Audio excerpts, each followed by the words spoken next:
Welcome to Bookpods. You know the feeling I'm talking about, right? It's Hmm? 8:00 p.m. on a Sunday. You've got a new job starting the next morning. You're excited. Obviously, you worked hard to get the offer. But there is that specific heavy knot right in the center of your stomach. The Sunday scaries, but elevated to a sort of professional existential crisis. Exactly. You're staring at the ceiling thinking, do I actually know what I'm doing? What if I walk in there and they realize within like 48 hours that I'm a total fraud? Oh, yeah. The imposter syndrome isn't just knocking at the door, it's kicking it down. It is a completely universal anxiety. It's that pressure to prove yourself immediately, the fear of unspoken rules you haven't learned yet, and honestly, the fear of stepping on a landmine before you've even found where they keep the coffee mugs. And that is exactly why today we are tearing into the absolute Bible of career transitions. It's called The First 90 Days by Dr. Michael Watkins. And to be clear, this isn't some fluffy self-help pamphlet about believing in yourself. Yeah. This is the operational manual that C-level executives and MBA students at places like Harvard use as their survival guide. It really is the gold standard. Hmm. And for good reason. If we look at the data Watkins presents, this skill transitioning is arguably the most high-stakes skill a modern professional can possess. The stats are staggering. Leaders transition, on average, 13.5 times in their careers. That sounds like a lot. It worked out to a new role, a promotion, or a new company roughly every 1.3 years. Wait, every 1.3 years? That is exhausting just to think about it. It feels like as soon as you figure out who approves your expense reports, you're packing up your desk again. It creates a state of perpetual transition. And here's the scary part. Success in the previous job doesn't guarantee success in the new one. In fact, relying on it is often what kills you. The core problem Watkins identifies is something he calls the break-even point. Okay, let's unpack this. Break-even point. Sounds like we're discussing a P&L statement, not a human being starting a job. What does that look like for a new hire? It's a brutal value calculation. When you start a new role, you are a net consumer of value. You are taking up people's time, you're asking a million questions, you're consuming resources, you're slowing down processes while you learn the ropes. Essentially, you are in debt to the company. You're in the red. You're costing them money. Precisely. The break-even point is that magic moment where you switch to being a net contributor, where you finally produce as much value as you've consumed. And how long does that usually take? On average, about 6 months. That's a long time to be in debt. The entire mission of this book and this deep dive is to slash that time in half, to get you to the break-even point in 90 days or less. So the goal is to stop being a burden and start being a hero in 3 months. I love that. Yeah. But here's the thing. Smart people fail at this constantly. Mm. You see brilliant executives get hired with massive fanfare, and 6 months later, they're quietly pursuing other opportunities. What is the trap? Why do they flame out? There are a few traps, but the biggest one, the one that catches the high performers, is what Watkins calls the action imperative. The action imperative. Is that the urge to just come in and start doing stuff immediately to justify your paycheck? It is exactly that. It's that nervous energy. You feel the eyes on you. You think, I was hired to be a leader, so I need to lead. I need to make decisions. I need to leave my mark. So you start changing things. I've seen this. The new manager comes in and immediately reorganizes the seating chart or changes the reporting structure in week 1 Yeah. just to show they're in charge. Right. And it's usually a disaster, because if you act before you understand the context, you make bad calls. And this links to another massive pitfall, sticking with what you know. The classic hammer-nail problem. It's a huge psychological blind spot. You were promoted or hired because you were amazing at your old job. Let's say you were a brilliant hands-on engineer who could fix any code. Now you're the VP of engineering. But you miss the code. It's your comfort zone. Exactly. So you dive into the code, you start micromanaging the engineers, you're using the skills that got you the job, but they aren't the skills needed to do the job. You're neglecting strategy and team building because you're busy being a super engineer. That resonates. Mm. You're playing the greatest hits album of your career, but the audience, your new team, is waiting for new material. And here's where it gets dangerous. This triggers what Watkins calls the vicious cycle. Walk us through the spiral. How does it go from, I'm just doing what I know, to I'm fired? Okay, so you feel pressure to act. You use your old skills or make a snap decision without understanding the culture. That decision turns out to be wrong. Maybe you canceled a project that was the CEO's pet favorite, or you alienated a key influencer. So your credibility takes a hit. Right. Now people trust you a little less. Because they trust you less, they share less information with you. They stop inviting you to the pre-meeting meetings. Now you're operating in the dark, so your next decision is even worse because you have less context. And the spiral accelerates downward. Until you're isolated and ineffective? That is a nightmare scenario. Mm. So let's flip it. Yeah. How do we stop the spiral before it starts? Watkins talks about a concept called promoting yourself, which honestly sounds like bragging, but I know that's not what he means. No, it's internal work. Promoting yourself means mentally accepting that you have a new job. It requires a clear, hard breakpoint. You have to mourn the old job, celebrate the success, and then mentally shut the door. This is harder than it sounds. I've definitely caught myself starting sentences with, well, at my old company, we did it this way. And everyone hates that guy. You have to ask, what do I need to unlearn? There's a great tip from one of our sources, Jeff Sue, who breaks down Watkins' work. He suggests doing a vulnerability assessment. I love this idea. It's basically a spreadsheet for your own ego. It is. You list out all the business functions, financial analysis, team building, marketing, operations, and you rate your interest and competence in them from 1 to 10. So if I'm a creative marketing genius, I'd probably score a 10 on brand strategy, but maybe a 2 on cost containment or compliance. Exactly. And that score of 2 is where the bus is going to hit you. If you ignore that blind spot, it will destroy you. You don't have to become an accountant, but you need to know that you're vulnerable there so you can hire a strict CFO or set up guardrails. You can't just ignore the parts of the job you don't find fun. So if phase 1 is don't just act and don't just rely on your old tricks, phase 2 seems to be the antidote. It's about aggressive learning. It is. If you aren't acting, you must be learning. But not just random learning. You need a learning agenda. This isn't just reading the employee handbook and watching the compliance videos. Far from it. Watkins suggests a very structured approach to questioning. You go on a listening tour. And you don't just ask, how's it going?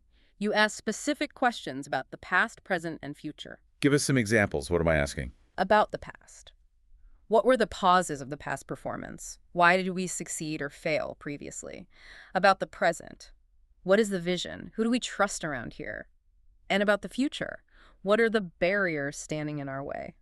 And you ask the same questions to multiple people, right? It's like detective work. That's the key. If the head of sales says the problem is the product and the head of product says the problem is the sales team, you've just learned something incredibly valuable about the politics of the organization. You're triangulating the truth. Which brings us to the soft knowledge. I feel like this is where people really derail. They learn the hard knowledge, the strategy, the financials, the product specs, but they miss the other stuff. The culture and the politics. What Watkins calls the shadow organization. You can memorize the org chart, but if you don't know who actually holds the influence, you're flying blind. There's this concept in the book that I found fascinating and honestly a little terrifying. The organizational immune system. This is such a powerful metaphor. Imagine the organization as a biological body. It has an immune system designed to protect it from foreign agents. You, the new leader, are the foreign agent. Oof. That puts it in perspective. You're a virus until proven otherwise. Ideally, you're a transplant organ, but the body doesn't know the difference yet. If you come in too hot, if you violate the cultural norms, even if you're right, even if your ideas are objectively better, the immune system will attack. It will isolate you and try to expel you to protect the status quo. There was that story in the source material about the CEO who was operationally brilliant. He came in, he saw everything that was broken, and he started fixing it immediately. Yeah. And he failed miserably. He failed because he focused only on what was broken. He walked around pointing out flaws. The organization felt attacked. They felt like he hated them. The feedback he got, too late, unfortunately, was that he needed to sprinkle a little sugar on it. Sprinkle a little sugar. He needed to balance his criticism with appreciation for what the company had already achieved. You cannot just perform surgery. You have to have a bedside manner, or the patient, the organization, will reject you. That is such a critical lesson. You can be right, but if you're culturally wrong, you're dead in the water. Which leads us to the strategic side of things. Because being nice isn't enough either. You have to match your strategy to the situation. This is the one-size-does-not-fit-all section. I think a lot of us have a playbook, right? We have a way we like to work. But Watkins says you have to throw that out until you know what kind of situation you're in. Correct. He introduces the STARS model. It's an acronym for the 5 business situations you might step into. STARS. Startup, turnaround, accelerated growth, realignment, and sustaining success. I want to dig into these because misdiagnosing this seems fatal. Startup is obvious. You're building from scratch. It's chaos, but it's exciting. Right. It's all about assembling capability. Then you have the turnaround. The house is on fire. You need to save a troubled unit. This requires rapid, decisive action. It's a burning platform. You don't have time for consensus. You have to stop the bleeding. Okay, so turnaround is grab the fire hose. What about accelerated growth? That's when things are working, but you need to scale. You need to put systems in place to handle expansion without breaking the culture that made it successful. Then realignment. This one seems tricky. It sounds like a turnaround, but it isn't. Realignment is often the hardest of all. The unit is drifting. It's not a disaster yet, but it's heading there. The problem is the employees usually don't realize it. They think everything is fine. They're in denial. Ah, so if you come in acting like it's a turnaround screaming fire, they just think you're crazy. Exactly. In a turnaround, everyone knows the ship is sinking. Yeah. In a realignment, they think they're on a cruise. So you can't just come in barking orders. You have to build consensus. You have to convince them there's a problem before you can fix it. And finally, sustaining success. The don't break it phase. You're inheriting a high-performing team. Your job is to keep the momentum going and find the next level. But if you change too much too fast, you destroy the value. There was an example of a leader who got this wrong. He was a turnaround guy. He loved saving sinking ships. He took a job that was actually a realignment, and he used his turnaround tactics. And it was a disaster. He came in slashing and burning, making rapid-fire decisions. But the organization wasn't in crisis. It just needed a course correction. He alienated everyone because he treated a realignment like a turnaround. He misdiagnosed the STARS scenario. But here's where it gets really complex. You might have a portfolio situation. Yes. If you're a VP or CEO, it's rarely just one thing. Your sales team might be in turnaround, your product team might be in startup mode, and your HR team might be sustaining success. So you have to be a chameleon. You have to wear different hats for different direct reports. You can't use the same leadership style for everyone. If you use startup chaos on a sustaining success team, you'll drive them crazy. So you've diagnosed the business. Now you have to manage the most important relationship of all, the boss. The gatekeeper of your success.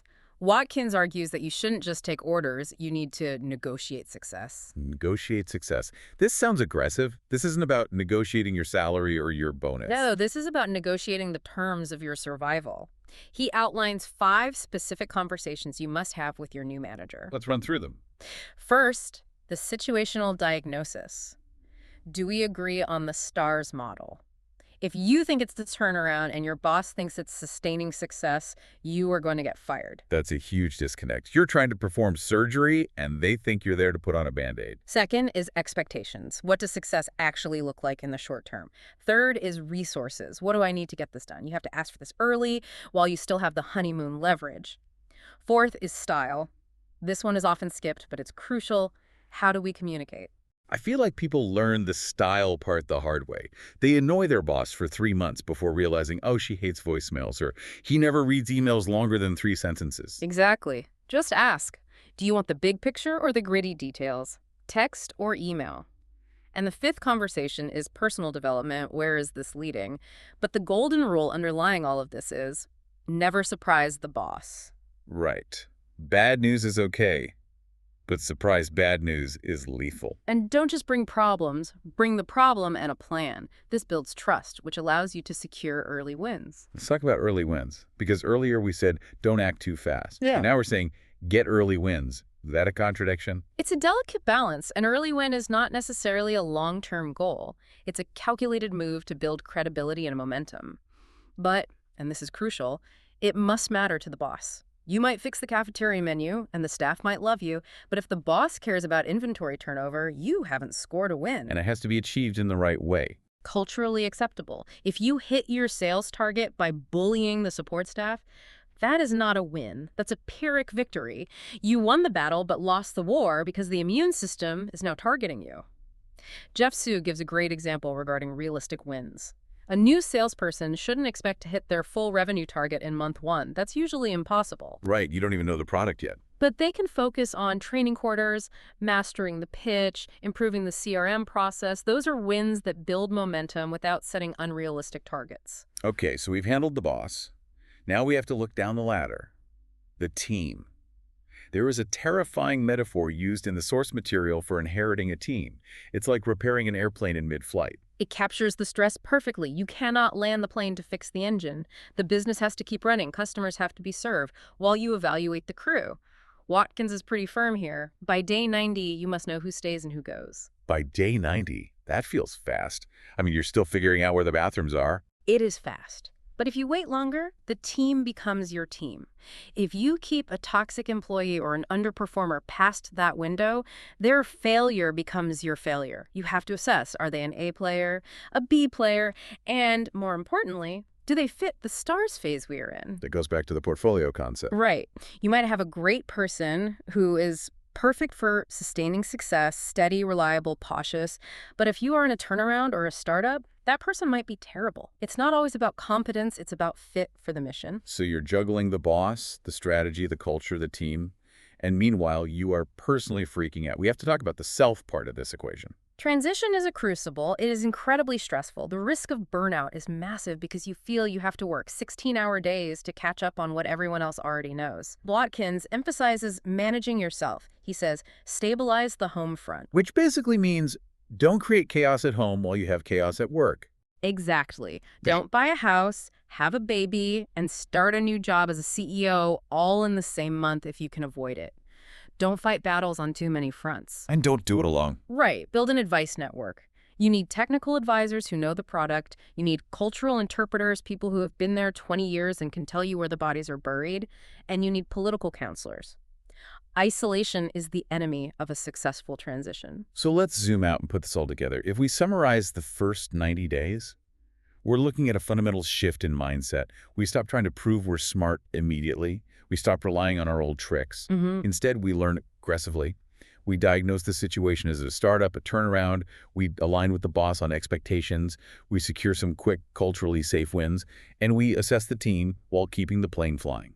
And if you do that, you trigger a virtuous cycle. Good decisions lead to credibility. Credibility leads to trust. Trust leads to access to information. Information leads to better decisions. Instead of spiraling down, you spiral up. It sounds like a lot of work, but the alternative, the vicious cycle, sounds a lot worse. It is. And if I can leave you with one provocative thought to chew on. We started this by saying leaders transition every 1.3 years. Right, the statistic that gave me heart palpitations. That means by the time you have fully mastered a role, you are likely moving to the next one. We are essentially always in transition. So how would your daily behavior change if you stopped thinking of the first 90 days as a special event? What if you treated every year like it was your first 90 days? Always learning, always diagnosing, always renegotiating success with your boss. That mindset might be the key to long-term relevance. That is a powerful thought. Stop getting comfortable, start learning again. Thank you for joining us on Bookpods. We hope this gives you the roadmap you need, whether you're starting a new gig on Monday or just realizing you need a realignment in your current one. Start your learning agenda today. We'll see you next time.